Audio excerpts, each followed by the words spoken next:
अगर आप PLC, HMI, servo और इलेक्ट्रिकल से रिलेटेड ढेर सारा नॉलेज चाहते हैं तो जुड़े रहिए इलेक्ट्रिकल एक्सपर्ट नॉलेज के साथ, क्योंकि मैं आपके साथ ये सारी इन्फॉर्मेशन शेयर करने वाला हूँ, वो भी बिल्कुल फ्री में। हेलो फ्रेंड्स, मैं हूं राकेश महमूद और आज हम बात करेंगे ट्रांसफार्मर के लॉसेस के बारे में और ट्रांसफार्मर की लोड की जो है डिफरेंट टाइप्स की डायग्राम्स के बारे में कि अगर ट्रांसफार्मर पे हम मुख्तलिफ किस्म का लोड डालते हैं, रेजिस्टिव लोड या कैपेसिटिव लोड या जो है वो इंडक्टिव लोड, तो ट्रांसफार्मर की डायग्राम जो है उसकी लोड डायग्राम जो है वो किस तरह से जो है वो ड्रा होगी। तो सबसे पहले बात करते हैं उसकी लोड डायग्राम के बारे में।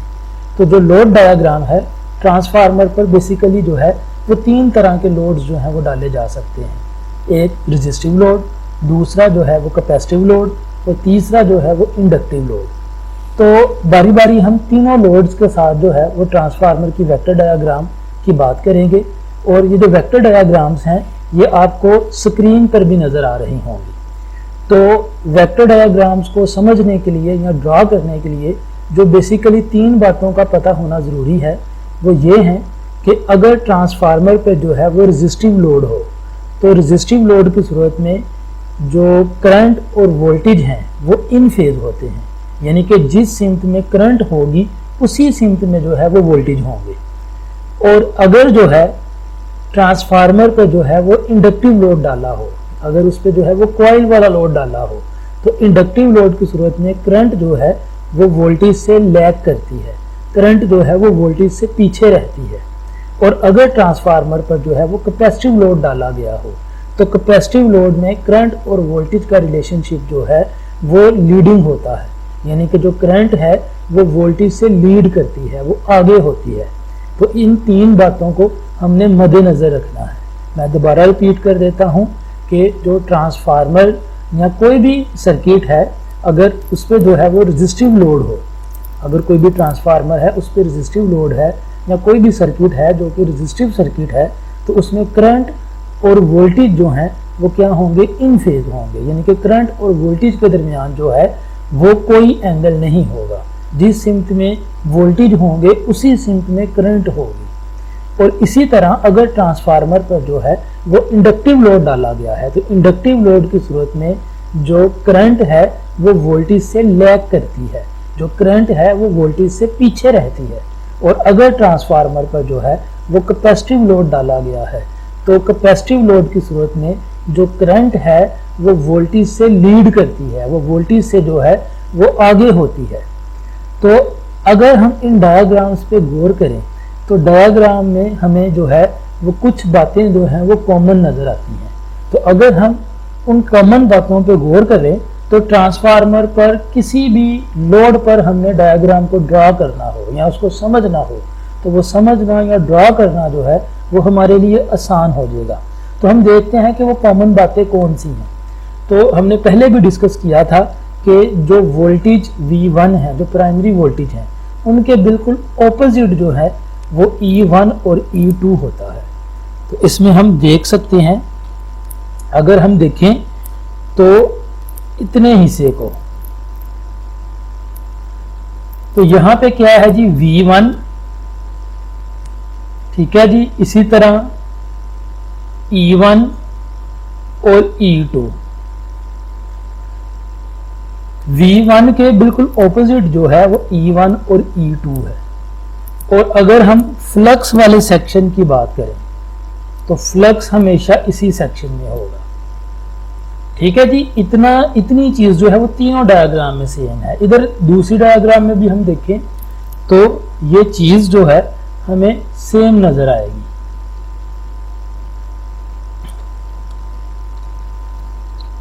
अगर हम देखें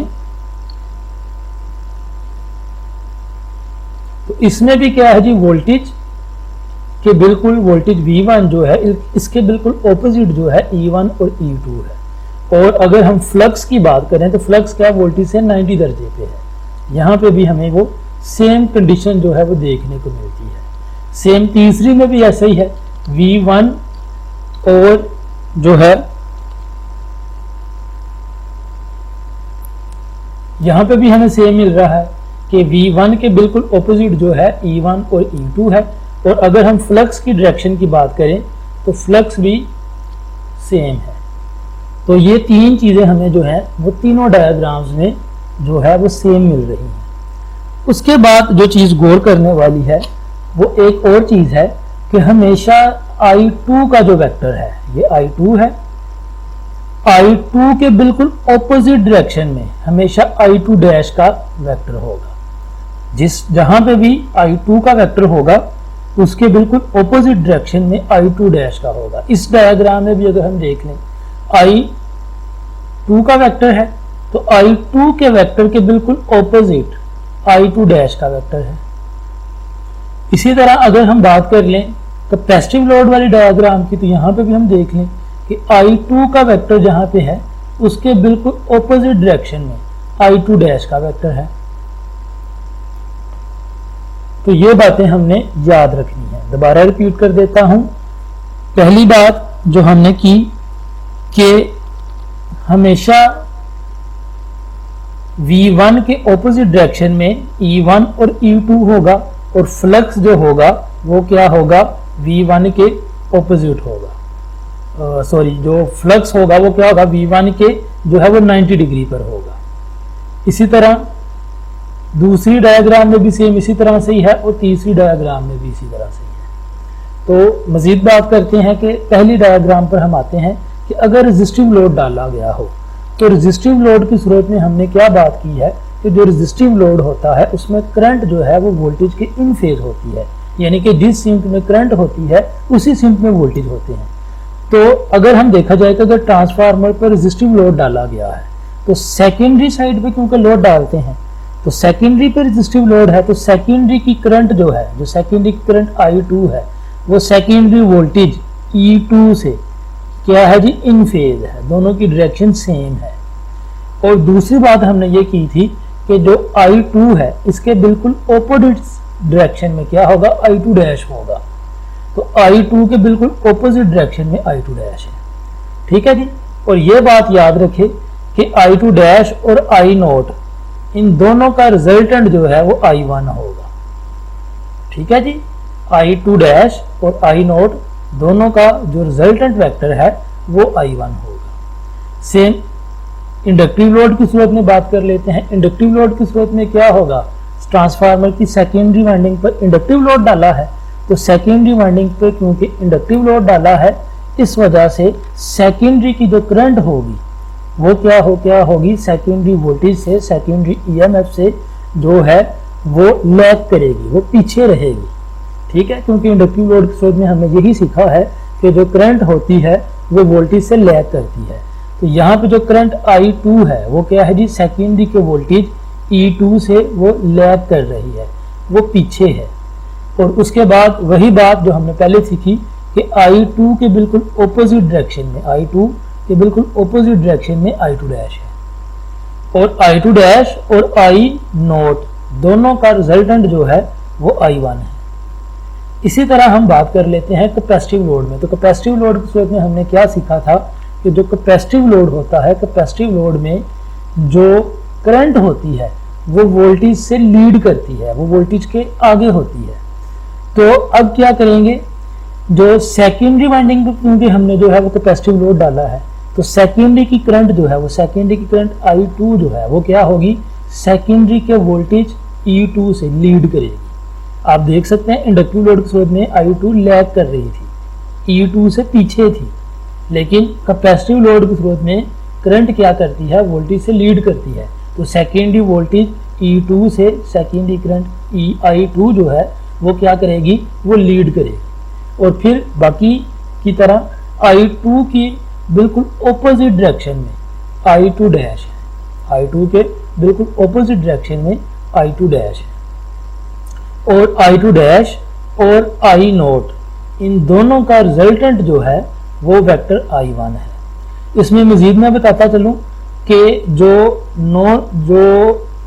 सेकेंडरी करंट और सेकेंडरी वोल्टेज इन दोनों के दरमियान जो एंगल बनेगा वो φ2 होगा।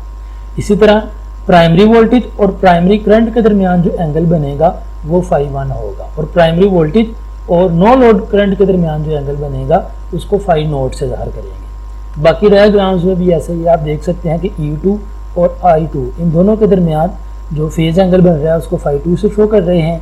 वोल्टेज V1 और नो लोड करंट के दरमियान जो एंगल बन रहा है उसको φ0 से शो कर रहे हैं, और वोल्टेज V1 और I1 के दरमियान जो एंगल बन रहा है उसको φ1 से। सेम यही चीज़ जो है वो रेजिस्टिव लोड के लिए ही है। तो मज़ीद बात करते हैं ट्रांसफार्मर लॉसेस के बारे में। तो ट्रांसफार्मर जो है एक स्टैटिक डिवाइस है, एक साकन आला है। इस वजह से ट्रांसफार्मर के अंदर जो है सिर्फ और सिर्फ जो है वो कॉपर लॉसेस होते हैं और आयरन लॉसेस होते हैं। क्योंकि ट्रांसफार्मर जो है वो स्टैटिक डिवाइस है, इस वजह से इसमें कोई घूमने वाला हिस्सा ना होने की वजह से इसमें किसी किस्म का कोई फ्रिक्शन लॉस नहीं होता, किसी किस्म का कोई विंडेज लॉस नहीं होता। तो ट्रांसफार्मर में सिर्फ दो तरह के लॉसेस होते हैं, जो है एक कॉपर लॉसेस और दूसरे आयरन लॉसेस। और आयरन लॉसेस का दूसरा नाम जो है, यहाँ पे जो आयरन लॉसेस है इसको जो है वो कोर लॉसेस भी कहा जाता है। और कोर लॉसेस के जो हैं वो दो किस्में हैं, एक है हिस्टेरिसिस लॉस और दूसरा है एडी करंट लॉस। तो सबसे पहले हम बात कर लेते हैं कॉपर लॉसेस के बारे में।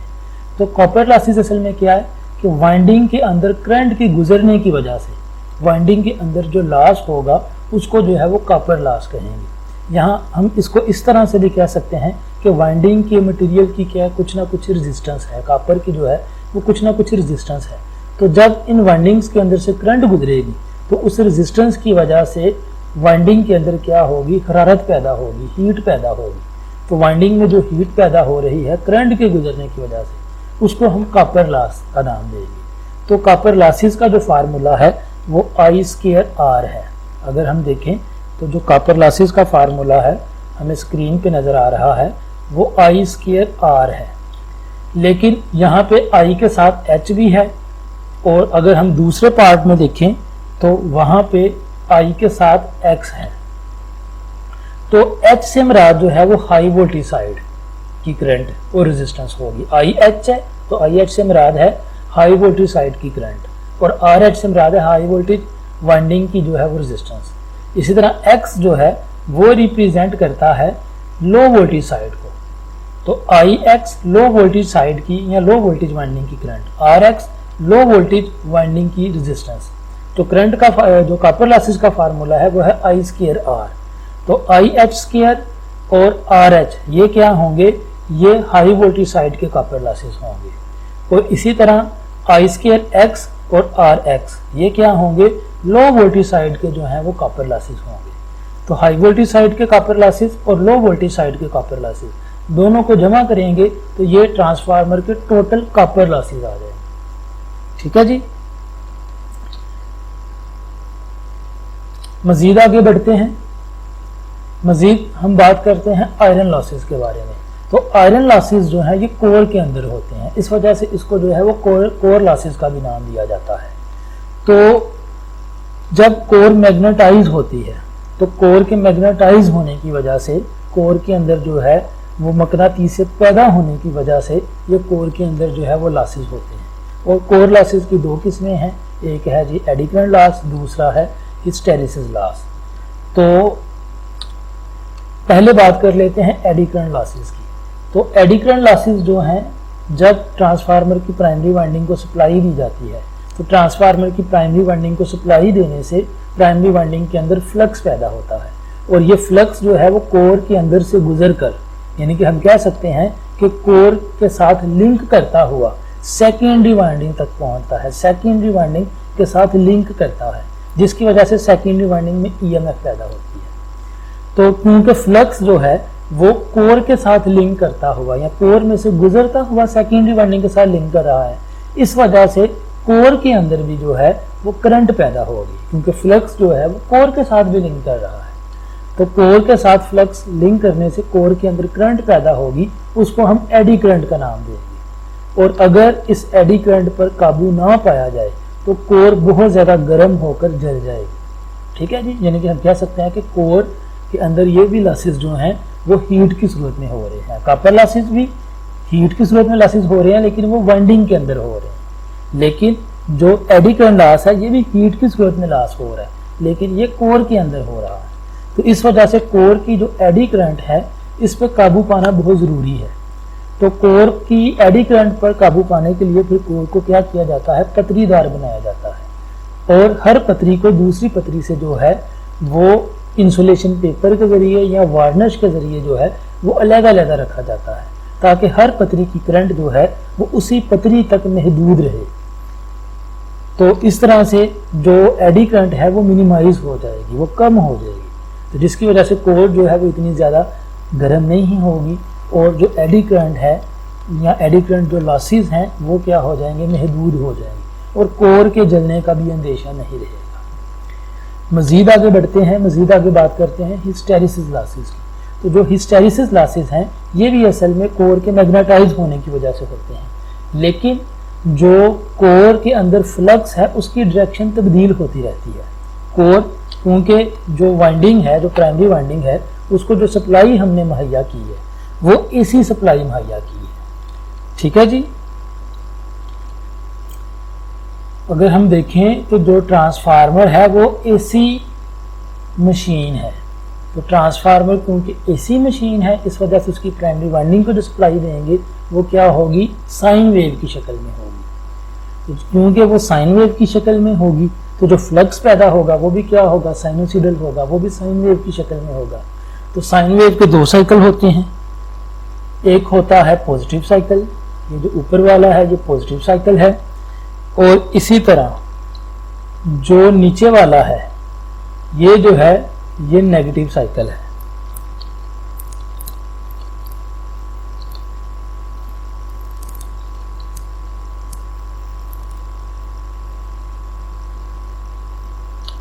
ऊपर वाला जो है ये पॉजिटिव साइकिल है और नीचे वाला जो है ये नेगेटिव साइकिल है। तो अगर हम इस कॉइल को सप्लाई दें, एसी सप्लाई दें, तो पॉजिटिव साइकिल के दौरान अगर ये कह लें कि जी कॉइल का टर्मिनल नंबर 1 है, ये कॉइल का टर्मिनल नंबर 2 है, तो पॉजिटिव साइकिल का क्या मतलब है कि अगर पॉजिटिव साइकिल के दौरान करंट की डायरेक्शन जो है वो पहले सिरे से दूसरे सिरे की तरफ है, ठीक है जी, करंट की डायरेक्शन जो है वो कॉइल के पहले सिरे से दूसरे सिरे की तरफ है, तो नेगेटिव हाफ साइकिल के दौरान करंट की डायरेक्शन उल्ट जाएगी। ठीक है जी, वो क्या होगी, दूसरे सिरे से पहले सिरे की तरफ होगी। फिर करंट की डायरेक्शन दूसरे सिरे से पहले सिरे की तरफ चली जाएगी, करंट की डायरेक्शन उल्ट जाएगी। ठीक है जी, पॉजिटिव साइकिल के दौरान अगर करंट की डायरेक्शन पहले सिरे से दूसरे सिरे की तरफ है तो नेगेटिव हाफ साइकिल के दौरान क्या होगा, करंट की डायरेक्शन दूसरे सिरे से पहले सिरे की तरफ होगी। तो इस तरह करंट की डायरेक्शन बदलने से क्या होगा, फ्लक्स की डायरेक्शन भी बदलेगी, क्योंकि जो फ्लक्स होता है वो बेस करता है करंट पर। जिस सिमत में जो है वो करंट होती है उसी सिमत में जो है वो फ्लक्स की डायरेक्शन होती है। तो पॉजिटिव हाफ साइकिल के दौरान जो फ्लक्स पैदा हुआ, जब पॉजिटिव साइकिल खत्म हो जाएगा, अगर पॉजिटिव साइकिल जो है वो क्या हो जाए, वो जीरो पर आ जाए, जब वो इस पॉइंट पे आ जाए, जीरो पर आ जाए वो, ठीक है जी, वो जो है वो इस जीरो पॉइंट पे आ जाए, तो इस पॉइंट पे आने से क्या होगा, कॉइल की जो करंट है उसकी सप्लाई बंद होगी। लेकिन इसके बावजूद भी कॉइल के अंदर फ्लक्स जो है वो जीरो नहीं रहेगा, बल्कि कुछ ना कुछ कॉइल के अंदर फ्लक्स बाकी बचेगा, जिसको बाकी मादा मकनातीसियत कहते हैं, कि कॉइल की सप्लाई बंद होने के बाद भी कॉइल के अंदर जो है कुछ ना कुछ फ्लक्स जो है वो बाकी रहता है, जिसको बाकी मादा मकनातीसियत का नाम देते हैं। तो जब पॉजिटिव हाफ साइकिल जो है वो जीरो पॉइंट पे पहुंचेगा तो कॉइल के अंदर जो है फिर भी कुछ ना कुछ फ्लक्स बाकी रहेगा, हालांकि कॉइल के अंदर करंट उस वक्त नहीं चल रही। तो जैसे ही नेगेटिव साइकिल जो है वो स्टार्ट होगा तो करंट की डायरेक्शन उल्ट जाएगी। अगर पॉजिटिव हाफ साइकिल के दौरान पहले सिरे से दूसरे सिरे की तरफ करंट जा रही थी तो अभी करंट क्या होगी, दूसरे सिरे से जो है वो पहले सिरे की तरफ बहना शुरू कर देगी। तो करंट के बदलने से फ्लक्स भी क्या होगा, पहले से उल्ट डायरेक्शन में पैदा होगा।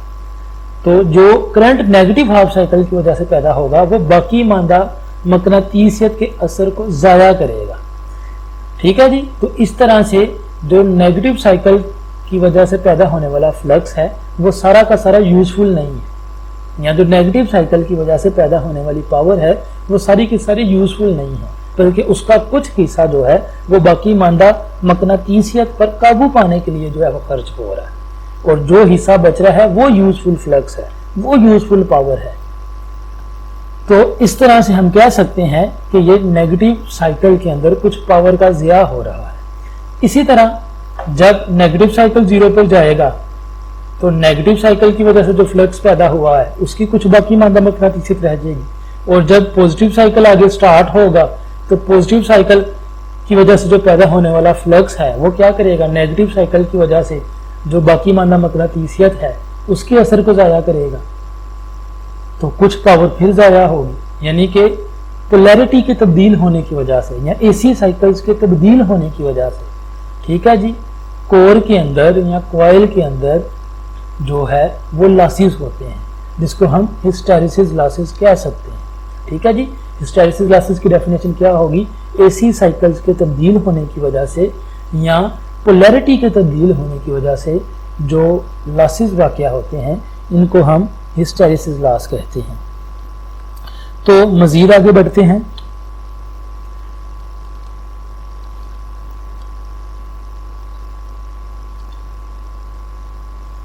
मज़ीद अभी बात करते हैं हम लीकेज फ्लक्स के बारे में। तो लीकेज फ्लक्स क्या है, जब प्राइमरी वाइंडिंग को सप्लाई दी जाएगी तो प्राइमरी वाइंडिंग का सारा फ्लक्स जो है वो सेकेंडरी वाइंडिंग तक नहीं पहुंचेगा। अगर हम यहाँ पे देखें तो सारा का सारा फ्लक्स जो है ये प्राइमरी वाइंडिंग में को सप्लाई दी, तो प्राइमरी वाइंडिंग को सप्लाई देने से प्राइमरी वाइंडिंग में जितनी भी मैग्नेटिक लाइन ऑफ फोर्सेस पैदा हुई हैं वो सारी की सारी जो हैं वो सेकेंडरी वाइंडिंग तक नहीं पहुंच रही, बल्कि इसमें से कुछ जो मैग्नेटिक लाइन ऑफ फोर्सेस हैं वो ज़ाया हो रही हैं।